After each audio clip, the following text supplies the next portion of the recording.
Often, big changes come from big ideas. Sometimes, making those big ideas into real, tangible outcomes involves a commitment to many small ideas, all the way through having an eye on how they join up and compound to deliver that change. This is how cities work when cities work best. This is also how learning works and sits as one of the foundation stones of a successful campus. The technical term is agglomeration. Manchester's corridor is a great example of both. A loose plan to grow the city, but with a clear and well-defined mission to create a world-class learning ecosystem. Big change, the kind that takes decades to work and often covers large physical areas, is where we thrive as landscape architects, urban designers, and our colleagues who visualise the future with animations and renders. Take that road and make it into a park, a sketch drawn by Lindsay, our design director, over 20 years ago. That road is now Brunswick Park, sitting at the heart of the University of Manchester's campus. It brings the faculties and their communities together in a verdant, generous, unifying series of spaces focused on Alfred Waterhouse's striking Whitworth Hall. Adaptation is all around you. Wander left to view the streets around City Labs, once an endless expanse of tarmac and paving, now home to scientists, cyclists, nature-friendly planting and climate-adaptive rain gardens. The city is changing, and the corridor is softening.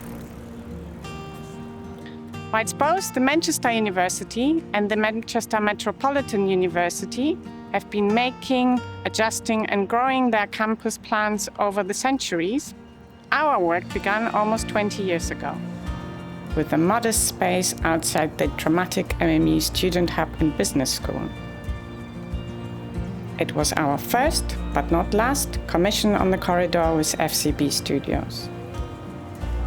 Now the modest space links into a network of people-focused streets and spaces that unite the campus and this section of the corridor, culminating in the near-complete Grosvenor Square, All Saints Park, another new park made from an old one. Our regenerative design principles are clearly applied here, with large areas of existing materials reused and repurposed, creating enhanced areas to sit, meet, study and play, whilst observing nature all around. The transformation is profound and will be complete in a few years' time, as the new library, designed in collaboration with Hawkins Brown and Schmidt-Hammer Lassen, will sit on the edge of All Saints Park, marking the midpoint of the corridor and signalling the learning ambition of the future. Whilst the universities, hospitals, research institutes and laboratories drive the knowledge capital of the corridor, the original big plan doesn't work with learning alone. The original corridor vision was a culmination of minds, focused in particular by Bruce Katz, an urban policy expert and author who conceived the idea of the Innovation District. He helped the partners set their ambition level at a global scale. That guiding North Star has never moved out of view.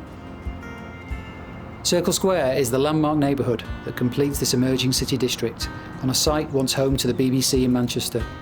For the last decade, Planit, working with FCBS, John Matthews Architects, Brunwood SciTech and their partners, have transformed the plot into a new working, learning, living neighbourhood within the corridor centred around a dramatic new public space, Symphony Park.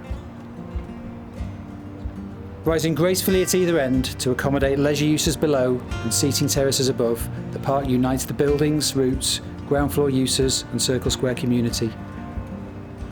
The completion of Symphony Gardens will add to the space where the citizens of Manchester and visitors from across the globe come together in and around Symphony Park, adding to the fuel of collaboration within a city reborn.